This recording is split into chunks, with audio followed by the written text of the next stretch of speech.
श्री सुदेव सोनू को भी चुनौती देता हूं कि सुन रहे हैं, गिरिडीह का झंडा मैदान आपके बाप का है। हम झारखंड की राजनीति में टिकने आए हैं और अगर हम टिक गए तो बेईमानों का बहुत बेहतरी से सफाया होगा। जय झारखंड। अगर हम लोग सत्ता में आ गए तो बिल्कुल रिएक्शन होगा, जनता के साथ रिएक्शन नहीं होगा। बेईमान और भ्रष्ट पदाधिकारी हैं, उनके साथ रिएक्शन होगा। हमें मीठा मीठा बात, कल्पना भाभी की तरह मीठा मीठा बात करने नहीं आता है। उनको विरासत में राजनीति मिली है, ससुर जी और पति जी उनके मंत्री मुख्यमंत्री हैं, उनको विरासत में राजनीति मिली है, वो मीठा बात करेंगे। हमें मीठा बात करने नहीं आता है। 24 सालों के झारखंड में पहली बार कोई लड़का आया है जो अपने दम पे, अपनी प्रतिभा की बदौलत राज्य का चेहरा बना है। कल्पना सोरेन इसलिए चेहरा बने कि मुख्यमंत्री की अर्धांगिनी है। 24 साल के इतिहास में हमको एक रिपोर्ट कार्ड दीजिए कि कोई एक साधारण सा लड़का 2 साल पहले उसे गांव के लोग ठीक से नहीं जानते थे, आज वो राज्य में चर्चा का विषय है। मैं 24 साल के इतिहास को आपको पढ़ने कह रहा हूं।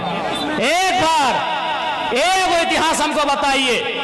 आज बहुत सारे लोग कहते हैं अरे इस राज्य में रोज आंदोलन हो रहा है, कभी राजभवन के सामने हो रहा है, कभी मुख्यमंत्री के आवास में हो रहा है, कभी डीसी कार्यालय के सामने हो रहा है, कभी विधानसभा के सामने हो रहा है।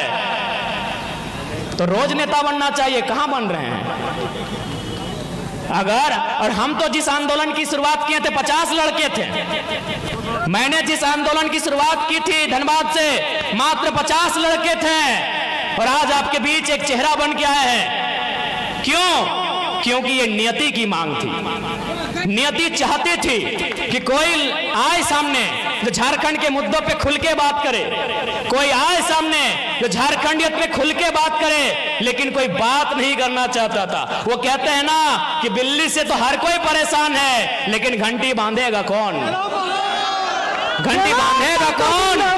तो बस मैंने वही काम किया है, मैंने आवाज दिया है, मैंने घंटी बांधने का काम किया है। और आज मैं बिल्कुल तमाम मीडिया के माध्यम से तमाम सरकार को, तमाम जनप्रतिनिधियों को और साथ ही साथ सुपर सीएम मुख्यमंत्री के साड़ू श्री सुदेव सोनू को भी चुनौती देता हूं कि सुन रहे हैं, गिरिडीह का झंडा मैदान आपके बाप का है।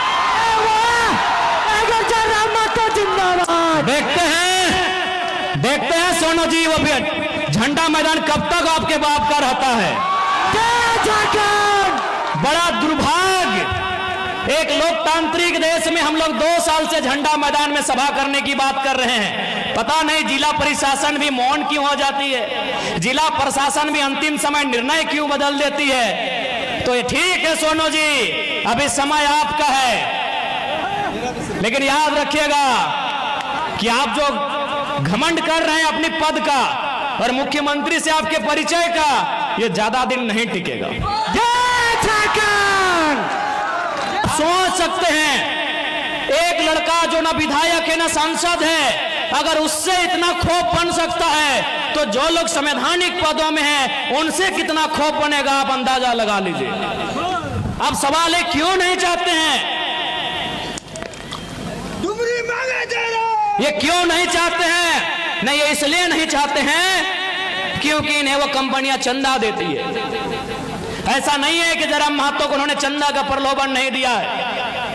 कभी उन्होंने स्कॉर्पियो तो कभी फॉर्च्यूनर जैसी गाड़ियों का ऑफर रखा है, लेकिन हमने एक ही लाइन कहा है कि मैं उस मिट्टी से आता हूं जिस मिट्टी में शहीद निर्मल महतो ने बलिदान देकर झारखंड राज लिया था। आप ये सौदेबाजी उनसे कीजिएगा जो लोग बिकना जानते हैं। हम झारखंड की राजनीति में टिकने आए हैं और अगर हम टिक गए तो बेईमानों का बहुत बेहतरी से सफाया होगा। जय झारखंड। बिल्कुल बहुत बेहतरी से सफाया होगा। और मैं आपको कहना चाहूंगा, बहुत सारे लोग आपको कहेंगे कि ये लड़का नौजवान है, कभी कभी एग्रेसिव भाषण देता है, आक्रामक बातें करता है, मारने पीटने की बातें करता है। देखिए भैया, ये मेरा व्यवहार में है तो है। जय झारखंड। मैं कोई छुपा के अपना मेरा कैरेक्टर नहीं है जैसा सुदीप सोनू का है।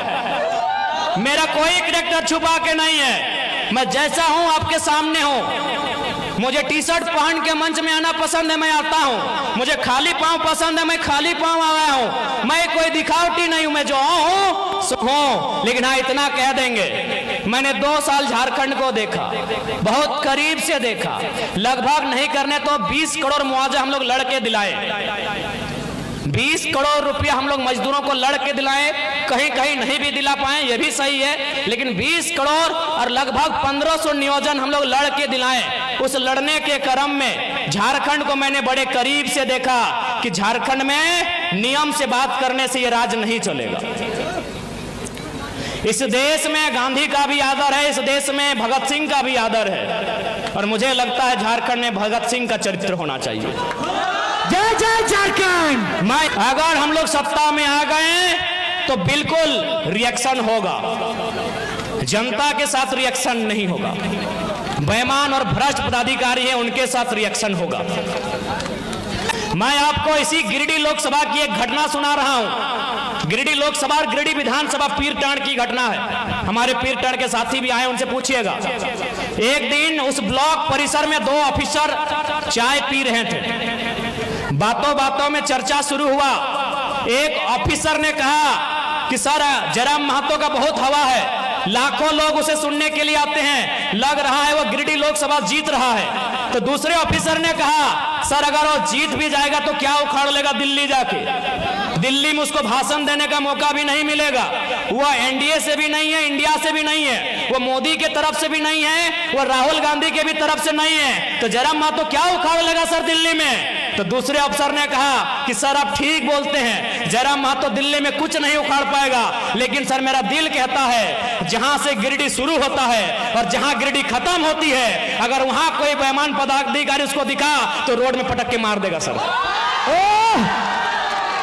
ये मैंने नहीं कहा, ये उस अफसर ने कहा कि जहां से गिरिडीह शुरू होती है और जहां गिरिडीह खत्म होती है, अगर प्रखंड लेवल में या पंचायत लेवल में कोई अफसर मनमानी किया, फुटानी किया, तो जयराम महतो उसको पटक के मार देगा सर, ये गारंटी है।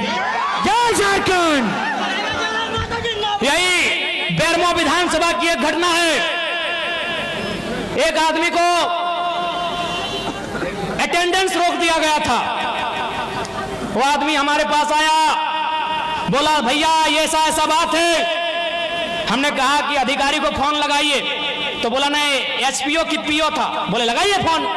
तो हमने फोन लगाया, उनको परिचय दिए कि सर हम जयराम कुमार महतो बोल रहे हैं, इनका अटेंडेंस बंद कर दिया गया है, गरीब आदमी है, नौकरी में रख लिया जाए। उधर से अधिकारी की आवाज आती है कि कौन जयराम महतो, हम तो नहीं पहचान पाए। हम इतने बोले कि आप विधायक और सांसद का खाली आवाज पहचानते हैं ना, अच्छी बात है, तो हम आज आपको अब फोन नहीं करेंगे, फोन काट रहे हैं। अब आपसे हम 2 महीना के बाद मिलेंगे, लेकिन दुआ कीजिएगा कि हम चुनाव ना जीते। अगर चुनाव जीत गए ना और रोड में जहां दिखेंगे पटक के दामोदर नदी में गाड़ देंगे। जय झारखंड। विश्वास कीजिए 10 सेकंड के बाद उस अधिकारी ने कहा कि जयराम बाबू बोलिए क्या काम है। 10 सेकंड में 10 सेकंड में उस अधिकारी ने कहा कि जयराम बाबू बोलिए क्या काम है। हमने कहा काम हो गया है, रख लीजिएगा इसको। 10 सेकंड में, ये कोई बड़ाई नहीं कर रहे हैं। शेख शाहिद हमारे उपाध्यक्ष हैं, वो उसको लेके आए थे, पूछ लीजिएगा कौन है, हम अपनी बड़ाई नहीं कर रहे हैं। शेख शाहिद यही मंच में शायद बैठे हैं, उनसे पूछिएगा वो आदमी कौन है जिसको नौकरी से निकाल दिया गया था। और हमने बस इतना ही कहा था कि अगर आपको विधायक सांसद का ही पैरवी पसंद है तो 2 महीना के बाद हम आपसे बात करेंगे। यदि जीत गए तो हम बात नहीं करेंगे, दामोदर नदी में पटक के गाड़ देंगे। इसका मतलब क्या है समझें कि नॉन मैट्रिक मंत्री बनाएगा तो क्या होगा, चोर गुंडा लोग को विधायक बनाएगा तो क्या होगा। अफसर शाही पूरी तरह हावी है, मैनेजमेंट पदाधिकारी मजदूर के ऊपर चढ़ के बात करते हैं। इसलिए झारखंड को मीठी मीठी बात करने वाला लीडर नहीं चाहिए। यदि आपको लगता है मीठी मीठी बातों से झारखंड का काम हो जाएगा तो हमें मत चुनिएगा, हमें मीठा मीठा बात करने नहीं आता है। हमें मीठा मीठा बात कल्पना भाभी की तरह मीठा मीठा बात करने नहीं आता है। उनको विरासत में राजनीति मिली है, ससुर जी और पति जी उनके मंत्री मुख्यमंत्री हैं, उनको विरासत में राजनीति मिली है, वो मीठा बात करेंगे। हमें मीठा बात करने नहीं आता है। गिरिडीह में है भाभी प्रणाम, पहले प्रणाम स्वीकार कीजिए। जय